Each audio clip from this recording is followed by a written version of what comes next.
ኢራንና የእስራኤል ጦርነት በዚህ ሰዓት ላይ መላው ዓለምን ጫና ውስጥ ሊያስገባ የሚችል አይነት ነባራዊ ሁኔታ ውስጥ እየገባ ነው። እጅግ አስጊ ሊባል የሚችል አይነት የጦር ግንባር ነው እየተከፈተ የሚገኘው። አዲስ የጦር ግንባር እንዳልኳችሁ መላው ዓለም ለምሳሌ ኢትዮጵያንም ጭምር ጫና ውስጥ ሊያስገባ የሚችል አይነት ነባራዊ ሁኔታ ነገሩ ከምን ጋር የተገናኘ ነው ካላችሁ ይሄ አዲሱ የጦር ግንባር ሁለቱም ወገኖች አሁን ላይ እያጠቋቸው ያሉ ኢላማዎቻቸው የነዳጅ ማጣሪያ የነዳጅ ማብላያ ፕሮሰስ የሚያደርጉባቸው ጣቢያዎችን ነው።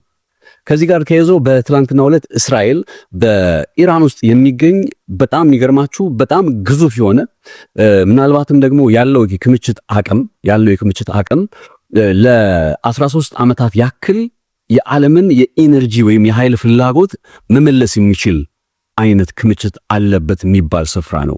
ሳውዝ ፓርስ እየተባለ ይጠራል። ይሄ በኢራንና በኳታር አማካኝነት በባለቤትነት የተያዘ የከፍተኛ የነዳጅ ሀብት የተፈጥሮ ጋዝ ሀብት ያለበት አካባቢ። ትላንትና ታዲያ እስራኤል ይህንን ሳውዝ ፓርስ እየተባለ የሚጠራውን የኢራን የነዳጅ ሀብት የሚገኝበት ስፍራ በተለይም የተፈጥሮ ጋዝ የሚገኝበት ስፍራ ያነጣጠረ ጥቃት ፈጸመች። ይህ እስራኤል የፈጸመችው ጥቃት ከዚህ ቀደም ከነበሩት የተለየ የሚያደርገው ምንድነው? ሙሉ በሙሉ በቃ የኢራንን የጀርባ አጥንት ለምሳሌ ያክል 70% የሚሆነው የኢራን የተፈጥሮ ጋዝ ክምችት የሚገኘው በዚህ የሳውዝ ፓርስ እየተባለ በሚጠራው ትላንት እስራኤል ባጠቃችው አካባቢ ነው። 70% የኢራን የተፈጥሮ ጋዝ ያልኳቸው ያለው አስቡት እንግዲህ ይሄ ለኢራናውያን ምን ማለት ሊሆን እንደሚችል። ይህን ተከትሎ ታዲያ ነገሩ ወደ ምን ተቀየረ መሰላችሁ? ይሄ ሳውዝ ፓርስ እየተባለ የሚጠራው አካባቢ ላይ አንድ መረጃ ክሊር ለማድረግ ያክል በኢራንና በኳታር አማካኝነት የተያዘ አካባቢ ነው። የተፈጥሮ ሀብት ያለበት ስፍራ ልክ አሁን በካርታው በምስሉ ላይ እንደምትመለከቱት በኢራንና በኳታር አማካኝነት የተያዘ አካባቢ ነው። ኢራን የያዘችውን አካባቢ ሳውዝ ፓርስ እየተባለ ይጠራል።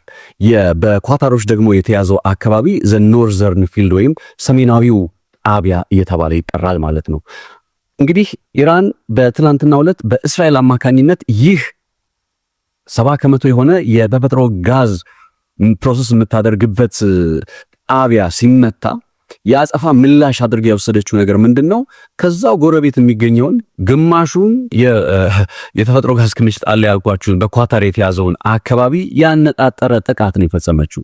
ይህን ስታደርግ ደግሞ በኳታር ውስጥ የሚገኘውን ራስ ፋላን እየተባለ የሚጠራ የነዳጅ ፕሮሰስ ማድረጊያ ጣቢያ ነው የመታችው። የኳታሮቹ የነዳጅ ፕሮሰስ ማድረጊያ ጣቢያ የሚገርማችሁ በዓለማችን ላይ በጣም ከፍተኛ የሆነ ሊኩፋይድ ናቹራል ጋዝ ወይም ደግሞ ሮ የሆነውን ላይ ሪሶርሱ እንደወጣ የተፈጥሮ ጋዙ ከወጣ በኋላ ይቀነባበርና በተለይ ለጉዞ እንዲመች ሆኖ ከዛም ደግሞ በቀጥታ ጥቅም ላይ እንዲውል ሆኖ ወደሚችልበት ደረጃ የሚሸጋገርበት ስፍራ ነው።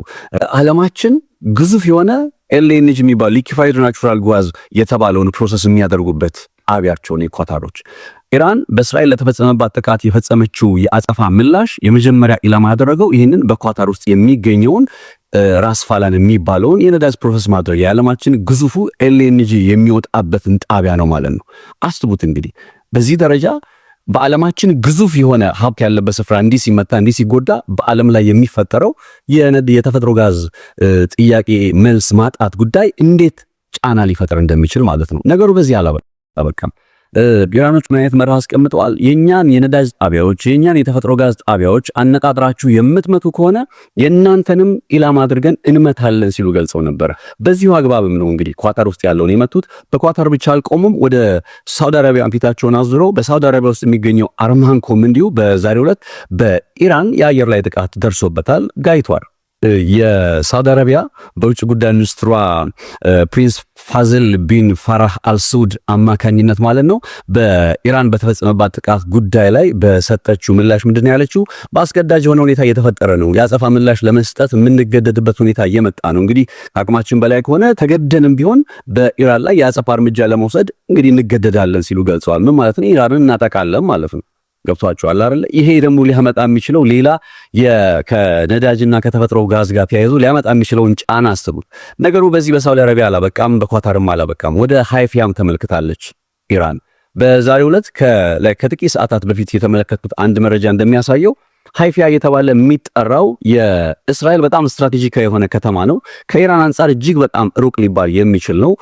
በደቡባዊ እስራኤል አካባቢ የሚገኝ የወደብ ከተማ ነው ሃይፋ። ታዲያ እዚህ ሃይፋ በሚባለው ከተማ ውስጥ ምን አለ? የባህር ኃይል አለ። የእስራኤል የባህር ኃይል አለ። በተለይ የኒውክሌር ሰብማሪኖች ኒውክሌር የታጠቁ የእስራኤል ባህር ሰርጓጅ መርከቦች የሚገኙበት ቦታ ነው። ከዛ ማለት ሲል ደግሞ የፔትሮኬሚካልሶችን ማዕከል እንደሆነ ይነገራል። በዚህ ሁሉ ላይ ደግሞ ግዙፍ የሆነ የእስራኤል የነዳጅን የተፈጥሮ ጋዝ ማቀነባበሪያ ማብለያ ጣቢያም አለበት ይባላል። ታዲያ ኢራን ዛሬ በዚህ እስራኤል ውስጥ በሚገኘው ሃይፋ ውስጥ በሚገኘው የነዳጅ ማቀነባበሪያ ፕሮሰስ ማድረጊያ ጣቢያ ላይም ጭምር ጉዳት አድርሳለች የተባለው። በእርግጥ እየወጡ ያሉ መረጃዎች ሴንሰር ስለሚደረጉ የደረሰውን ጉዳት በተመለከተ እንዲህ የተባለ ነገር የለም። እንዲሁም ጉዳቱ ደግሞ በቀጥታ በኢራን ጥቃት ነው ወይስ ደግሞ ሚሳኤል ለማክሸፍ ጥረት ሲያደርጉ በተፈጠረ ስህተት ነው ምናምን በሚለው ላይ እንዲወጣ ነገር የለም። ነገር ግን የደረሰው ጉዳት በቃ ኢራን ሚሳኤል በመተኮሷ ሳቢያ ሚሳኤሉን ሊያከሽፉት ሲሞክሩም ይሁን ብቻ በሆነው ነገር ሆኖ ሃይፋ ላይ ከበድ ያለ ጉዳት ተከስቷል እየተባለ የሚገኘው። የሚገርማችሁ እስራኤልና አሜሪካ አሁን የኢራንን የነዳጅ ማቀነባበሪያ ጣቢያዎች ያነጣጠረ ጥቃት መፈጸም የጀመሩት ለምንድን ነው ከተባለ በመሰረታዊነት ለምን የሚለው ጉዳይ ከተነሳ በሆርሙዝ ሰርጥ ላይ ስትራቴጂካዊ በሆነ መልኩ ኢራን በር ዘግታለች፣ አላሳልፍ አላስገባ ብላለች። በተለይ የምዕራቡ ዓለም ሀገራትና ከአሜሪካ ጋር አጋርነት አላቸው የሚባሉትን ሀገራት በር ዘግታባቸዋለች። ያንን በሆርሙዝ ሰርጥ ላይ ጫና ለማሳደር በሚል መልኩ ነው እንግዲህ አሁን በእነዚህ በኢራን የነዳጅ ማቀነባበሪያ ማብለያ ጣቢያዎችን ያነጣጠረ ጥቃት መፈጸም የጀመሩት። ታዲያ በሚገርም ሁኔታ ነገሩ ባክፋየር አደረገና ኢራን የምትወስደው ያጸፋ ምላሽ ደግሞ ከመጠን የበዛ እጅግ ጠንካራ የሆነ መጣ። ባክፋየር አደረገ ነገሩ ማለት ነው። ታዲያ በዚህ መካከል የአሜሪካው ፕሬዝዳንት ዶናልድ ትራምፕ ምን አሉ? ከዚህ በኋላ ኢራን ኳታርን ድጋሚ የምትመታ ከሆነ ኢንታየርሊ ሳውዝ ፓርስ የሚባለው ቅድም የነገርኳችሁ የኢራን የጀርባ አጥንት የሚባለውን ስፍራ ሙሉ በሙሉ እናፈነደዋለን ሲሉ ተናግረዋል። አስቡት። ኢራን ደግሞ ለእንደዚህ አይነቱ ጥቃት ዝግጁ ነኝ፣ እኔም በምላሹ የእናንተን በተለይ በአረቡ ዓለም ሀገራት ያሉና በገልፍ ሀገራትና እንዲሁም እስራኤልን ያነጣጠሩ እንግዲህ ዛሬ ሃይፋ ላይም ጭምር የፈጸመችውን ጥቃት ነገርኳችሁ አይደለ? እነዛንም ጭምር ያነጣጠረ ጥቃት እየፈጸመች ነው። የኔን የነዳጅ ማቀነባበሪያ ጣቢያ የምትመቱ ከሆነ እኔም የእናንተን እመታለሁ ብላ እንዳለ በገልፍ ሀገራት ያሉትን ኢላማ እንደምታደርግና እስራኤልም እንደማይቀርላት እየገለጸች ነው። ዶናልድ ትራምፕ አንድ በኩል አፈነደዋለሁ ይላል፣ እሷን በምላሹ አፈነደዋለሁ እያለች ነው። ነገሩ ወዴት እየሄደ ነው? በዚህ ሁኔታ ነገሩ የሚቀጥል ከሆነ ነው እንግዲህ በጣም አስፈሪ የሆነው የኢኮኖሚ ጫና። አሁን ላይ ያው ኢትዮጵያ ለምሳሌ ከተመለከታችሁ እኮ ዋና ነዳጅ የምታስገባው ከየት ነው? ከኩዌት፣ ከሳውዲ አረቢያና ከዩናይትድ አረብ ኤምሬት ነው። በየት በኩል ነው የሚያልቀው? በሆርሙዝ ሰርጥ በኩል ነው የሚያልቀው። ሆርሙዝ ሰርጥ አሁን የት ነው? ተዘግቷል። በዚህ ላይ ምን ተጨመረ? የነ ሳውዲ፣ የነ ዩኤኢ፣ የነ ኩዌት፣ የነ ኳታር የነዳጅ ማቀነባበሪያ